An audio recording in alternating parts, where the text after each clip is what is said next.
Today on Blue 58, we have a chance to take an in-depth look at the Packers' next opponent. The Minnesota Vikings are coming to Lambeau Field on Sunday.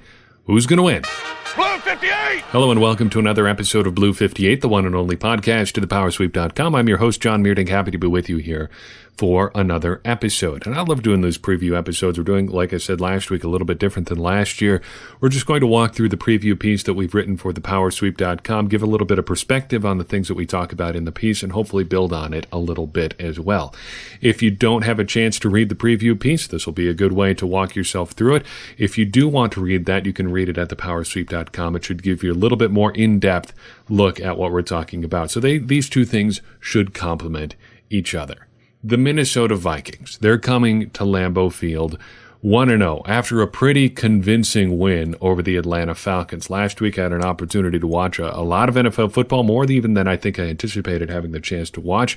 One of the games that I got to see was the Falcons taking on the Vikings in Minnesota. Now, I thought Minnesota was going to win this game. They typically are pretty solid at home, and that proved to be the case. What I didn't expect is them doing it quite as handily as they did.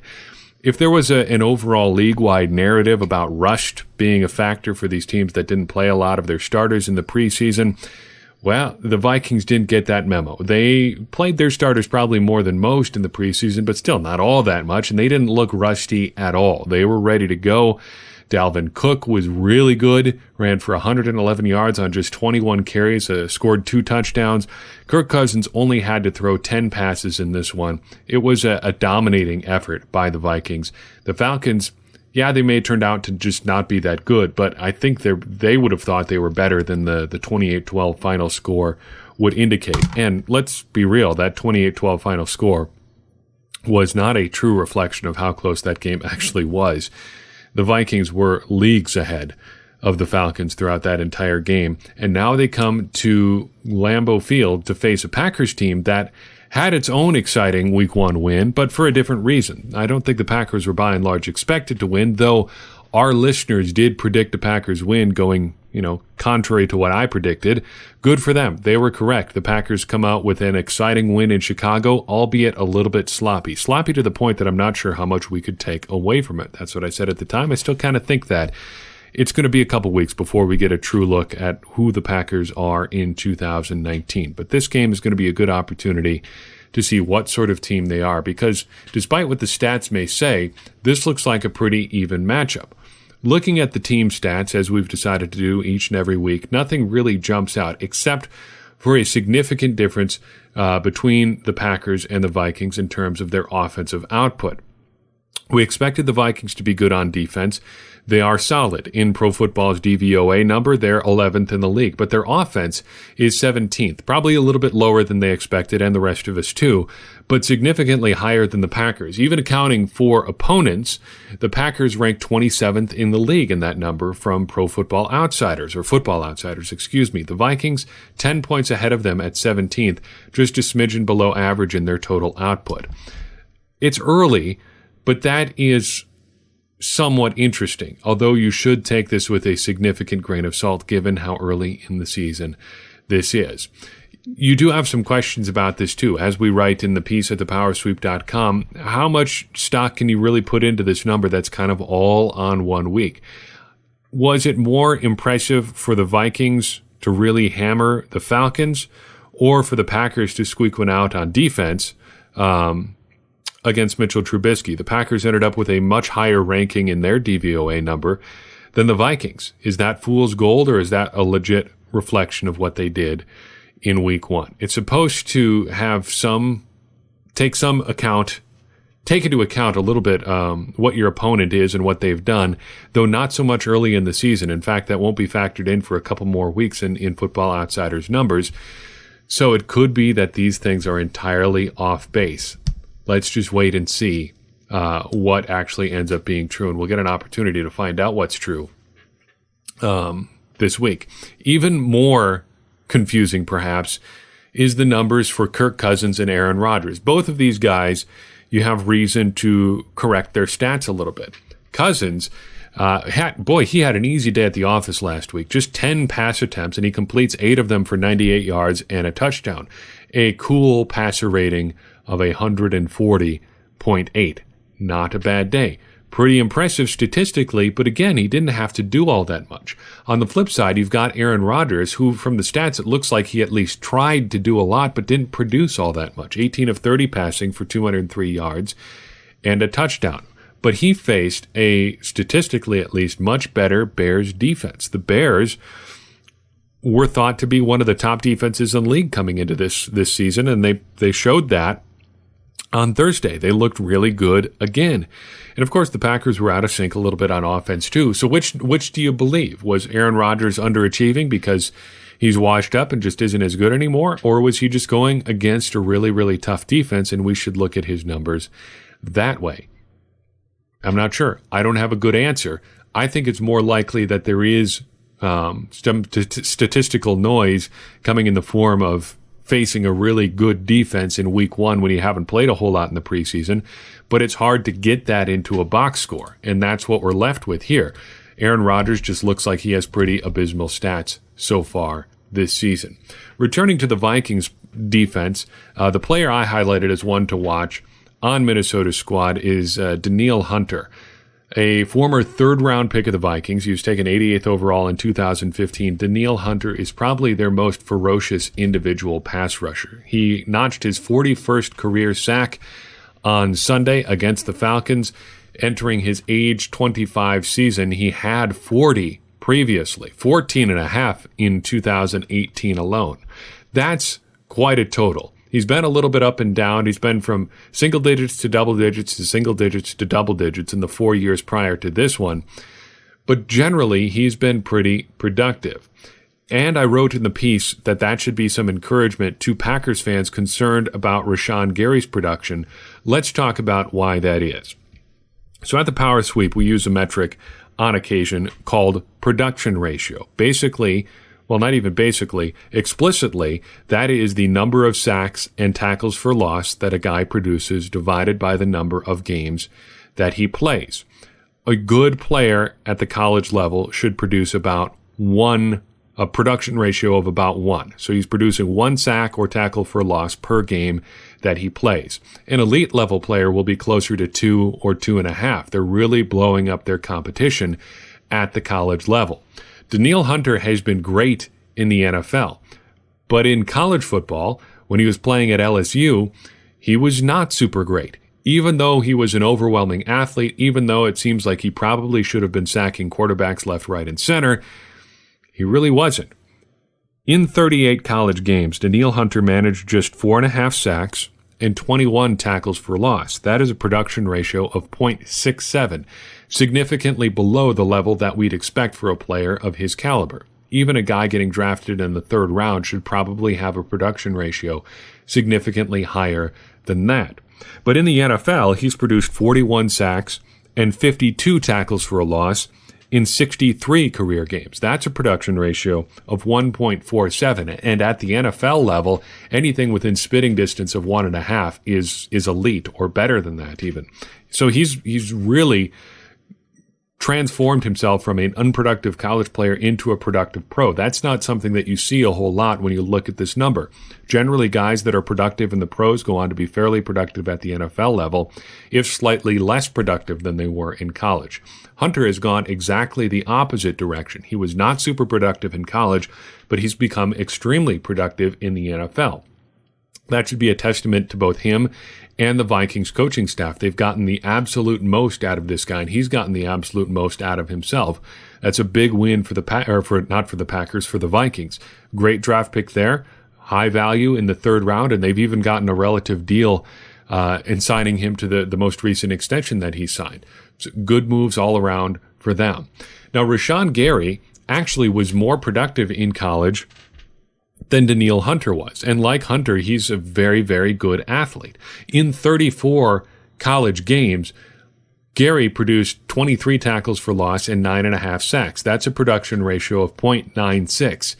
Not the best, but not too far off that level that we're looking for from a player that we're considering to be relatively productive in college.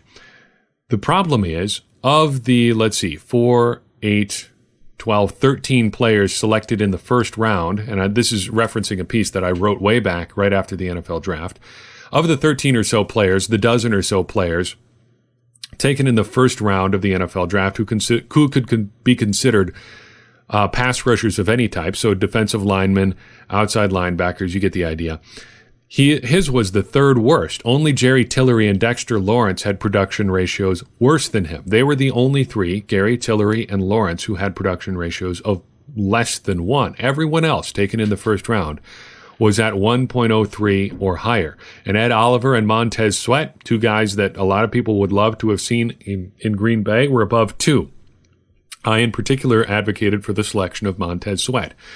But as Hunter shows, elite athletes can still become productive pass rushers in the pros, perhaps something that is something that is in the cards yet for Rashan Gary. He's going to need to play more than 6 snaps if he intends to get that far, though. And presumably he will get a chance to do that in Sunday's game. What happened the last time the Packers and Vikings played?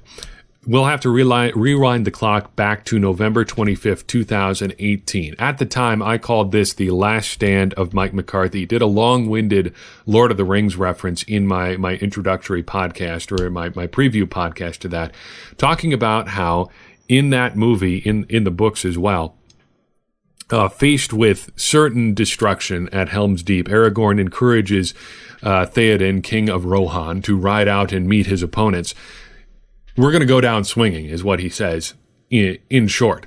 That's what I asked for from the Packers in what I thought could be Mike McCarthy's last game as the head coach of the Green Bay Packers.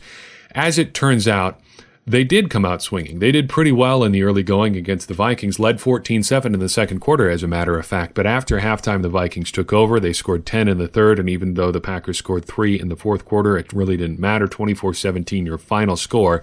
And I'd forgotten I wrote this down. I don't know if I said it in the podcast because I don't have the audio pulled up. But in my What Happens Next portion of the recap podcast, I actually wrote these words. The Packers can have a going-away party for Mike McCarthy next week, because the next week they were going to face the Arizona Cardinals at Lambeau Field. I believe my thinking at the time was they could have a party for Mike McCarthy in the form of beating up on the Arizona Cardinals on the way to a season that would end with Mike McCarthy being fired. I did not anticipate him being fired in season last year, and as it turned out, that Cardinals game was his last game in Green Bay, and it wasn't a party for Mike McCarthy or the Packers. They ultimately lose to the Arizona Cardinals. This was the last step before that final loss. So who's going to win this one? I think this comes down to 2 important matchups. Davante Adams against the Minnesota Vikings secondary, and the Vikings offensive line against the Packers pass rush. Davante Adams is going to have a battle on Sunday.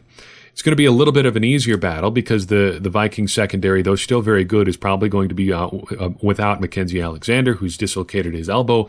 That sounds extremely painful. He's going to have to do most of his work against Xavier Rhodes, though, who has had a lot of success against Davante Adams in the past. Not so much lately. Adams has been quite a bit more productive against Rhodes in the Vikings secondary in their last few games, but he's still pretty darn good. And the Vikings did a pretty good job last week of shutting down Julio Jones. They shut down most of the rest of the Falcons too, but Julio Jones in particular did not do a lot against Xavier Rhodes. Now again, Adams has had success against Rhodes in the past, but if they can slow down Adams, that could put a big crimp in the Packers' passing game, and the Packers are going to need someone else to step up. We're still wondering who that could be. Maybe it's Jimmy Graham. Maybe it's Marquez Valdes-Scantling. Maybe it's Geronimo Allison. Maybe it's somebody else entirely. Who knows? Maybe this is the game Trevor Davis finally goes off against somebody. That is a key matchup to watch. The second matchup is the Vikings offensive line against the Packers pass rush. The Vikings have tried to remake their offensive line just about every year since 2012 or so. Since Matt Burke retired or something like that. They've been trying to get this offensive line thing figured out, and they just haven't been able to do it.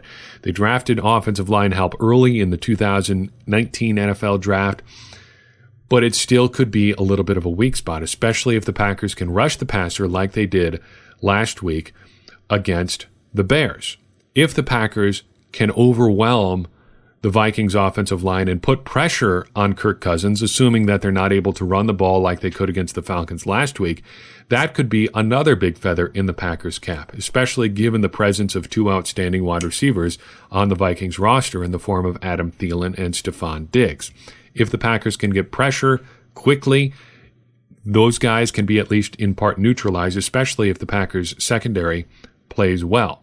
If the Packers can win both of those matchups, I think that they will win on Sunday. And I believe that they will win those matchups and come out victorious. Put me down for a Packers win. Packers 24, Vikings 20.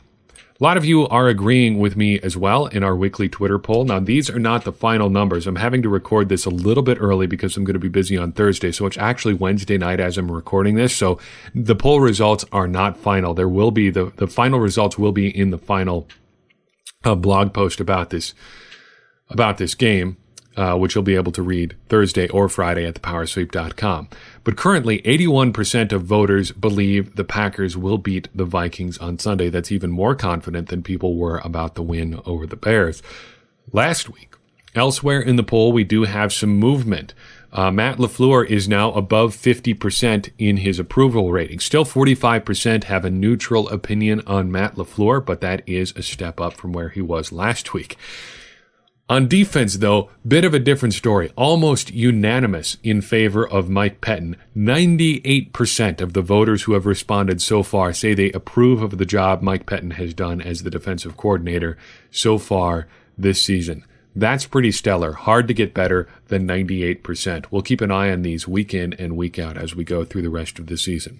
One last thought this was interesting. As the Vikings broke camp, they released a 53-man roster with just 4 wide receivers on it. They've since added a 5th in the form of Josh Doctson, but that's interesting in that it's significantly different from what the Packers did. And I think looking at differences in roster construction can tell you a lot about different teams.